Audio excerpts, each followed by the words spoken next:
The Space Between the Walls by Eli Seibert. Read for you by the author. Chapter 1.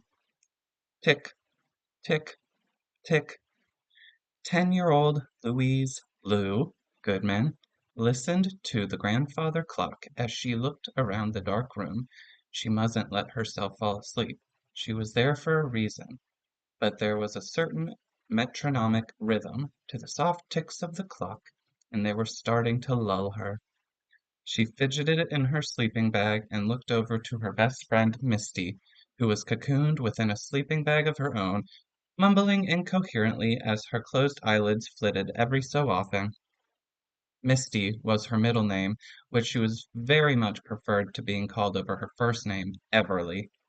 Only her grandmother called her that. Lou had once called her Everly to tease her, and Misty hadn't talked to Lou for 3 days. This was Misty's house. They were in the living room. It was a sleepover. They might have slept in Misty's room, but it was a mess in there. Misty liked to paint, so her whole bedroom was filled with tubes of paint and paintbrushes and blank canvases. So they had rolled out their sleeping bags in the living room instead. But Lou was not there to sleep.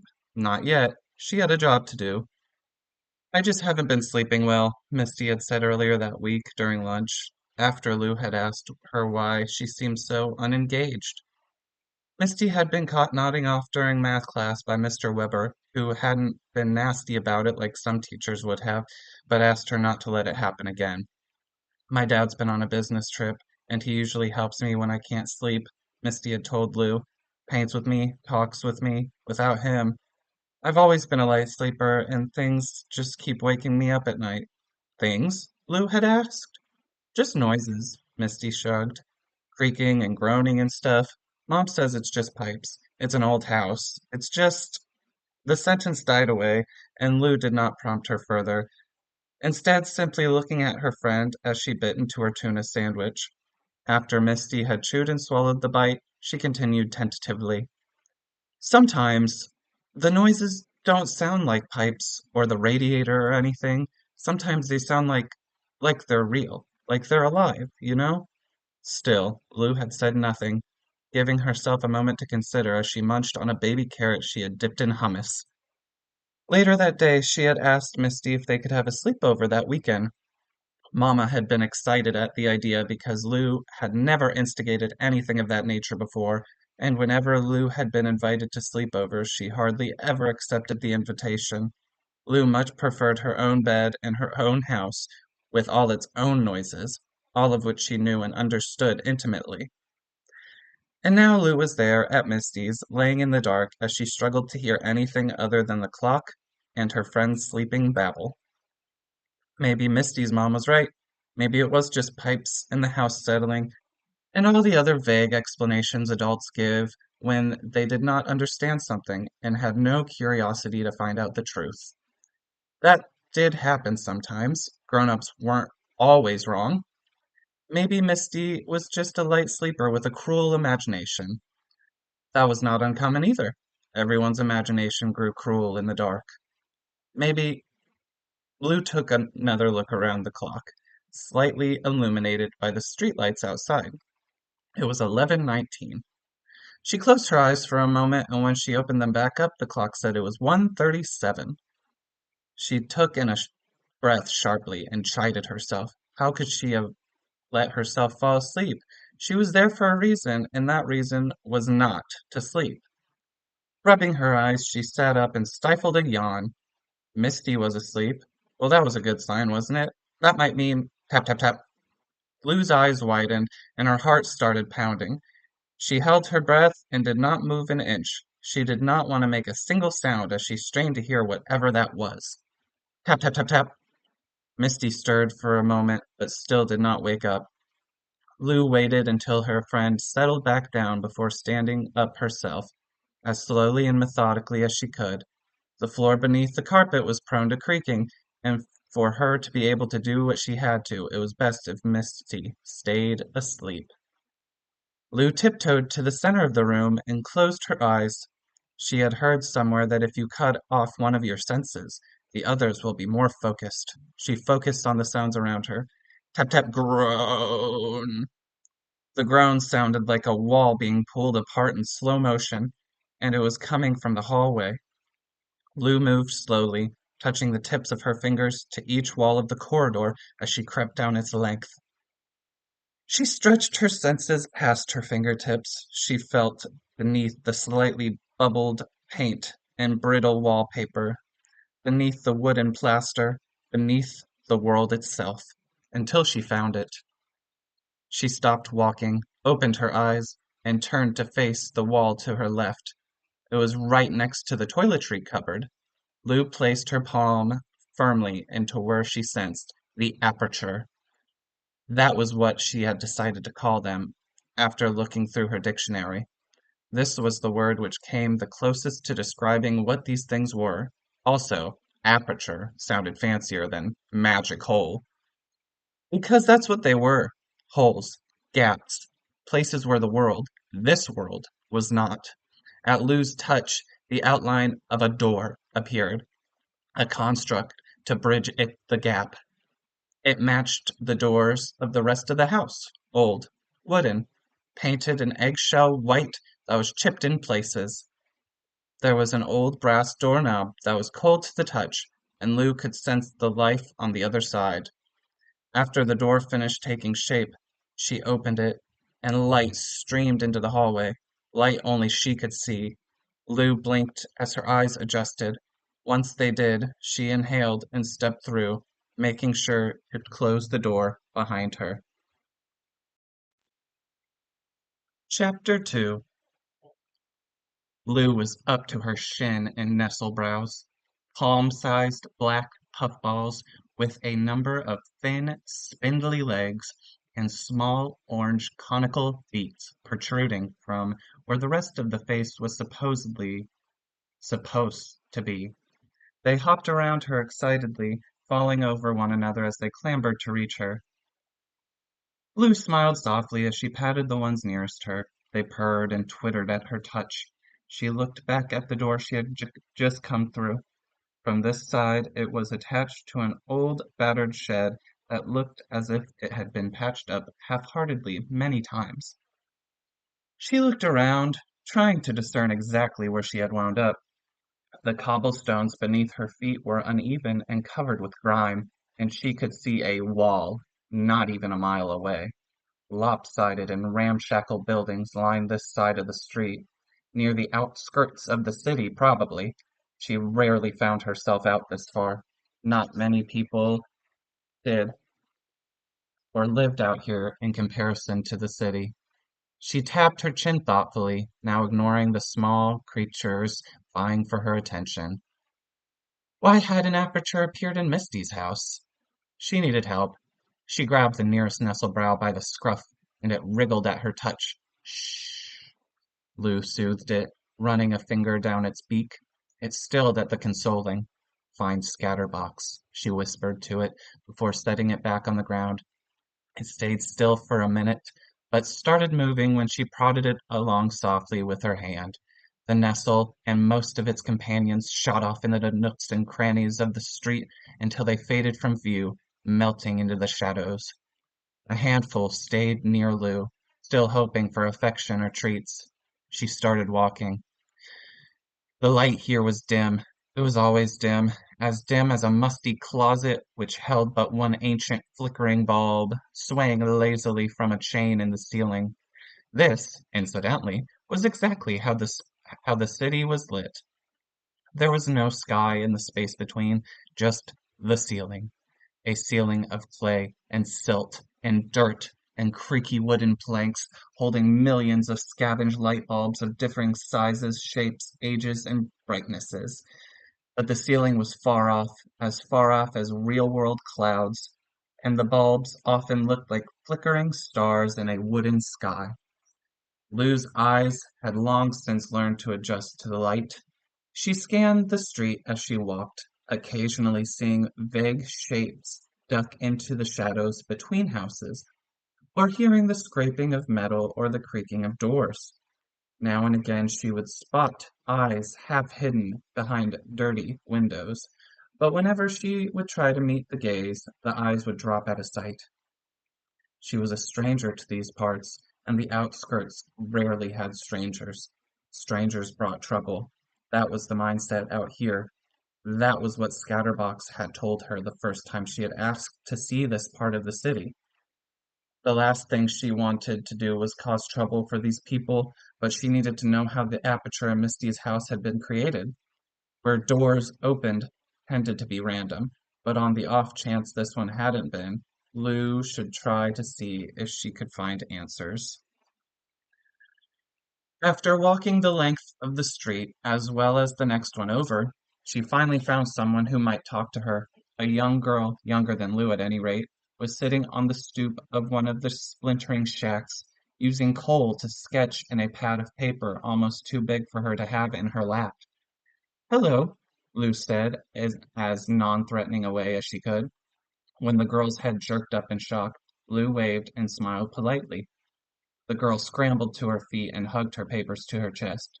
Lou put up her hands placatingly. "Please," she said, "I need to talk to someone. I'm not going to hurt you." She even took a step back as a sign of good faith. The girl eyed Lou warily, slowly reaching towards the doorknob behind her. It wasn't until she noticed the nestlebrow still hopping around and nuzzling Lou's legs did she hesitate. "Who are you?" the girl asked. "What do you want?" Lou breathed out a sigh of relief. "My name is Lou. I think I'm lost. I've never been out this way before, and I'm wondering if you could tell me where I am." The girl scoffed. "You must be really lost to have found yourself all the way out here." Lou didn't disagree. "What's your name?" The girl, seemingly deciding that Lou wasn't a threat, returned to work on her sketching. "Lace." "Do you mind if I ask you some questions, Lacey?" "Lace," the girl corrected. "And you already have been. Why do the Nestles like you so much?" "I don't know. They always have." That was true. Nestlebrows often found her whenever she was in the space between. They attached to her like ducklings to their mother. She thought they were funny and harmless, but they seemed to annoy Scatterbox to no end. "Where is everybody?" Lou asked. "Hiding," Lace said into her sketchbook. Lou felt a little silly asking this next question. "From me?" Lace shrugged. "Probably not just you. In the skirts, there are more dangerous things than strangers, especially at witching hour." The witching hour. Lou hadn't thought of that. Time was weird in the space between. Sometimes she would only be gone for a few days, or weeks, or months would pass in the city. Other times she wouldn't visit for a month, but less than a week had passed on this side of reality. But whenever she was here, time seemed to align with her in whatever time it had been when she went through a door, and it probably was around 2 or 3 a.m. back home. The witching hour was usually around this time. It was not something which occurred every night, for there was not really a concept of day or night here. The witching hour was somewhat recent phenomenon, as best as Lou could figure. She started hearing about them maybe 6 months back. She could never figure out when they happened, though. Every time she had crossed over during this time, it had been on accident, and Scatterbox or one of his underlings would all but shove her back through her door, telling her she could visit again another time. All she really knew about it was that it was a dangerous time in the space between. "Why are you out, then?" Lou asked Lace as she started to look around again. "It's the only time it's quiet." Lace had sat back down and continued sketching. "It's a good time to draw." She scratched her nose with the side of her hand, leaving a small charcoal smear behind. "And nothing ever happens this far outside the city. The curses don't tend to come out here." Cost as were slim pickings. "The curses?" Lou asked. Lace looked up again, that suspicious look back in her eye. "If you ain't from the skirts, then you must be from the city, and everyone from the city knows the curses." "I'm not from the city either," Lou said. Lace's head tilted to the side in confusion. Then where her eyes widened with realization. "You're from out there," she pointed at the distance, to the nearest wall. "From the other side?" Lou nodded. Lace shook her head and stood back up. "No, no, no, no, no. You can't be here. Not during a witching. Don't you know anything? You'll just make it worse. The curses will come for you. They can sense." Lace was cut off. by a horrible noise. It came from the sky and sounded like knives down a chalkboard. Lou turned on the spot and looked up. She found the creature that made the sound immediately. It was as ugly as a vulture, had crimson red feathers lining its body, and had a beak and talons that seemed sharp enough to cut a boulder to ribbons. And it was flying towards her. Scritch! Lace yelled before running into her house and closing the door hard behind her. Lou didn't know what to do. She was frozen in place. The thing named Scritch was bearing down on her, not just diving like a normal bird of prey. It folded its wings and started to spin as if its beak were the tip to a great drill.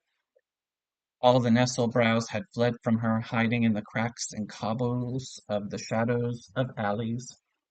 Lou's heart was in her throat, and her hands felt clammy. What was this? The space between wasn't dangerous, not to her. What was this new creature coming for her, and why? The scritch was only a few feet away from her now. The noise it made as it fell and spun was like nails in a blender. In the periphery of her hearing, she could also hear something else, a kind of grumbling and crumbling, like something was coming apart. The ground opened up beneath her feet, and she fell. Chapter 3. Lou fell and fell down a dark dirt slide. She was too confused to be scared, or maybe it was the other way around, as she slid without any way to halt herself. But eventually she did stop, after falling into an open space. Well, more open than the sloping tunnel she had fallen through had been. She was still underground, but at least now she could see. A sizable burrow of sorts, maybe the size of her bedroom, but roughly the shape of an egg on its side. The floor was covered with dry hay, and there were light bulbs shoved into the softer parts of the dirt and mud walls. There was some furniture, a reading chair, a lamp, a hot plate, all too small for her, which was scattered about the place. After a moment, Lou's heart calmed, her head stopped spinning, and she stood up, brushing herself free of the dirt which had clung to her on the way down. Hello? She asked quietly, as if she were in a library, but not knowing why. Maybe it was just the instinct to speak softer in small, dark places. A rustling sound came from the ceiling, and an upside-down head popped through the dirt. Shh, the head said. Must make sure it's gone first. Excellent senses, Scritches. The rest of the body fell through the hole the head had made, and the creature spun around as it fell to the ground and landed gracefully on its feet. It was small, maybe the height of a basketball. It had similar features to a star-nosed mole, which Lou had learned about at the zoo last summer with Mama. It had the same claws meant for digging, as well as things on its nose which looked like tiny fingers, which Lou couldn't remember the name of. The nose fingers opened and closed as it sniffed. The creature also wore blue overalls caked in mud, and a hard hat. A burrow snout. They lived within the walls, the ceiling, and the ground of the space between. Lou waited in silence until the burrow snout nodded that it was safe to speak. Thank you for saving me, she said. The nose fingers opened and closed in her direction as her savior sniffed her. His eyes were closed. Burrow snouts had bad eyesight and tended to rely on their other senses. You're that outsider girl, aren't you? He asked, pulling a pair of spectacles from a pocket on his overalls. The lenses looked as thick as soda bottles, and when he put them atop his snout, his small eyes were magnified in a way that made them look larger than the rest of his face. She nodded. Lou. Song dust, he replied. Why are you here, Lou? Didn't anyone tell you not to be here when the clock circles the witch? I didn't know it was the witching hour, Lou said. Songdust harumphed and went to a pantry embedded in the dirt wall. He pulled a small can of something out of it and set it on the hot plate. You should go home before any of the other curses catch your scent. She nodded before sitting down on the hay at her feet and leaning back against the clay of the lower wall. Thank you for saving me, she said again, because she couldn't think of what else to say. Songdust batted the gratitude away with his claws. He popped the lid of the can, revealing an assortment of beans. He stirred them with a finger. Lou continued, I've never seen one of those things before. You and that girl called it a scritch? Songdust tutted. Nasty things. Scavengers.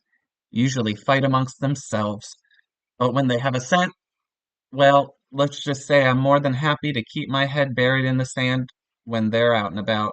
My head and all my other extremities. Lucky I was nearby and caught your scent too. Where do they come from? Lou asked. The burrow snout gave her a look from over the rim of his glasses. I hear you're bosom buddies with the librarian.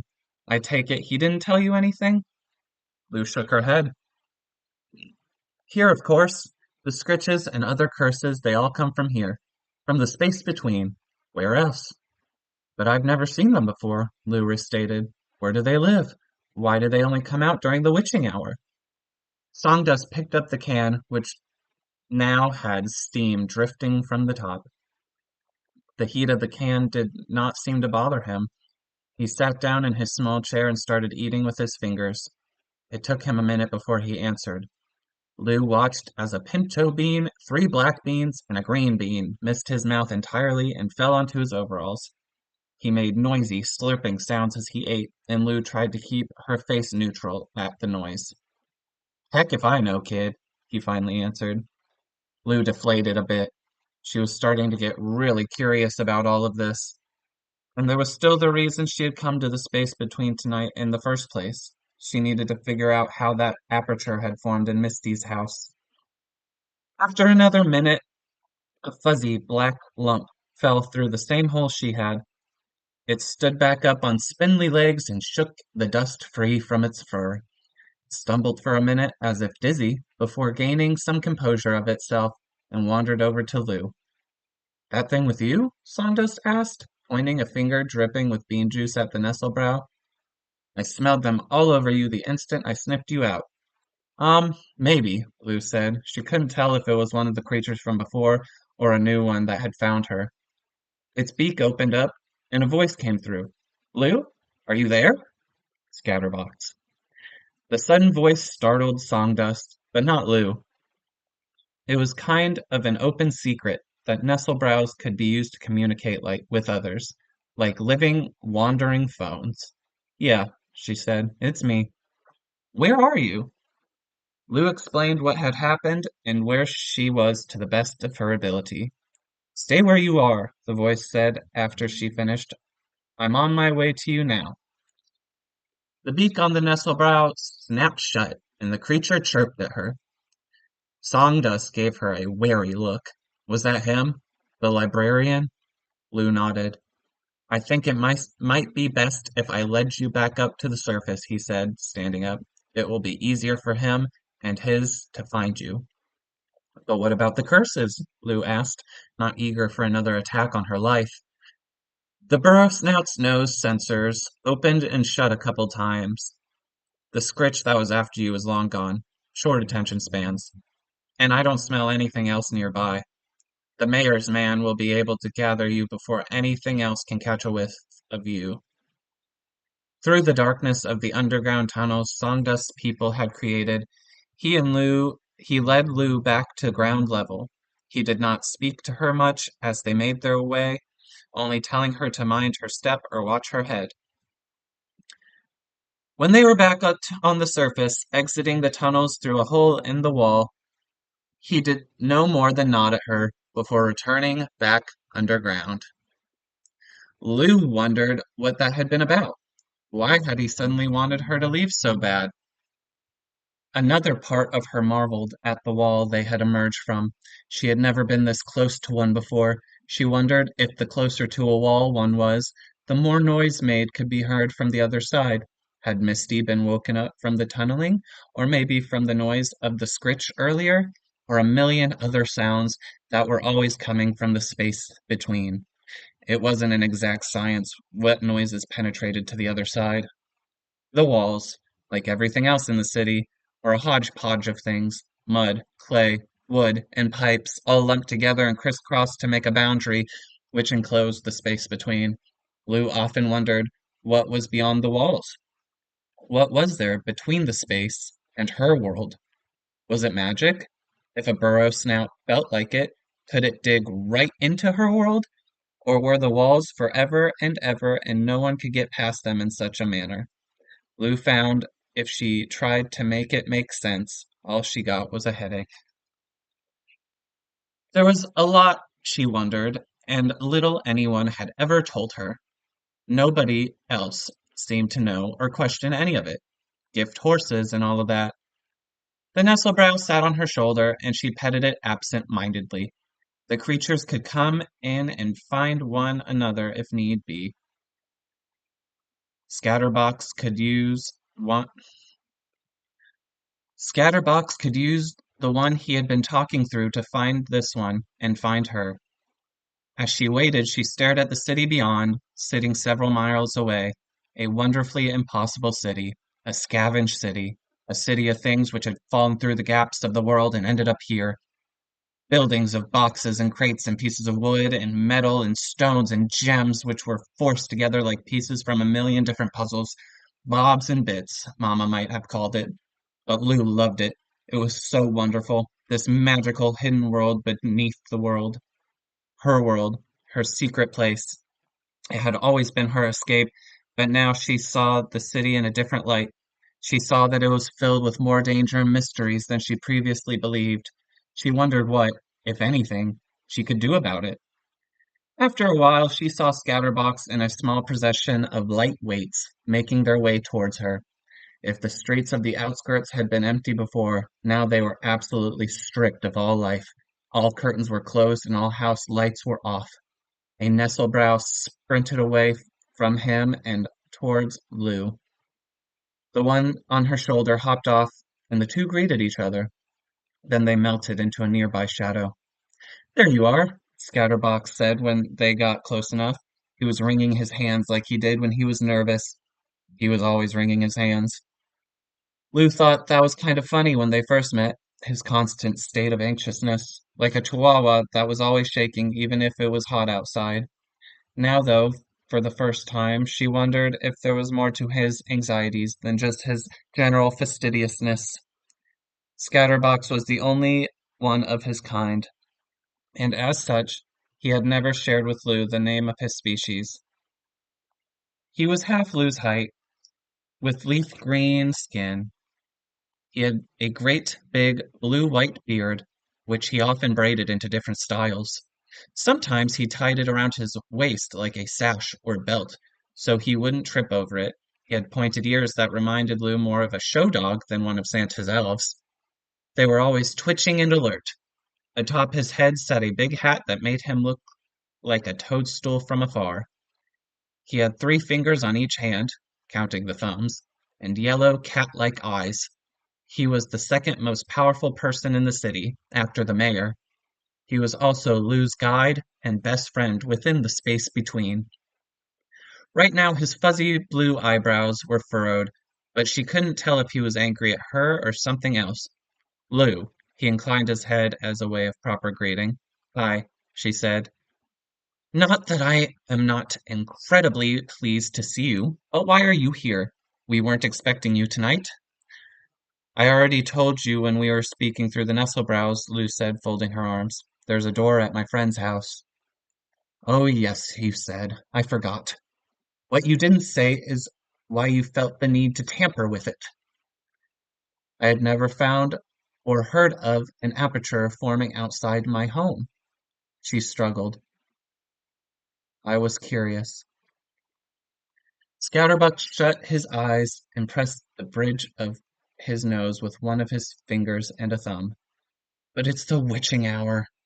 Which, for the millionth time, is something I didn't know when I came through." She nodded towards the small army of lightweights. They were creatures marginally taller than Scatterbox. Their skin and faces were mostly hidden by a series of flowing night blue cloths and robes. They had elf-like ears similar to Scatterbox's, except theirs were longer than their heads, which made them seem taller than they were, and their eyes, which peeked from behind their shawls, were piercing and stolid. Lou had never heard one speak, but they could apparently communicate with each other without voices or any kind of sign language she had been able to decipher. Each one held a gnarled wooden staff, which had embedded in its ends baseball-sized orbs, which constantly streamed a sort of foggy gray light. I guess that's why you brought all of them to come find me. Scatterbox nodded. Indeed, one can't be too careful. Who knows what dangers are lurking around during the dark hour? I have some idea, Lou muttered. He gave her a consoling look. I am sorry for what you have been through. Let's get you home. You can show me where that door you came through is. They started walking, the small platoon of lightweights trailing at a respectable distance. Neither Lou or Scatterbox spoke for a while. Lou was trying her best to force all of her confusion and questions into some kind of order. It wasn't until she led them back to the outskirt street she had arrived at that she was able to ask, What are the curses? Scatterbox bristled as if caught off guard, but quickly composed himself. Things that are none of your concern, I assure you. One tried to kill me. Lou's voice was calmer than she felt. Scatterbox said nothing to hit this, but his eyes softened. Where did they come from? Lou asked. Why do they only come out at the witching hour? And why did the script come for me specifically? These are not things you should be bothered with, Scatterbox tried to reassure her. They reached the door of the shed that Lou had come through. These are the affairs better left to me and the mayor. I don't want to burden you with any more unneeded anxiety. After indicating where the door was, he led her the rest of the way. He took her hand in his, but what started out as a gesture intended to comfort quickly turned into Scatterbox all but dragging Lou the rest of the distance. Lou had more questions. What about this door? I never found out how the aperture formed. This, too, I and my guards will handle. All that matters is getting you to safety. I will sever the door behind you, and we can speak of this more when we see one another next. Oh, well, then that made sense, she supposed. He was just worried about her, worried about what other curses might be around, ready to catch her scent and try to finish what that scritch had started.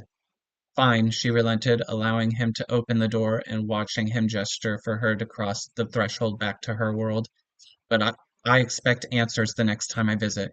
Yes, yes, of course. Scatterbox nodded vigorously. Until next time.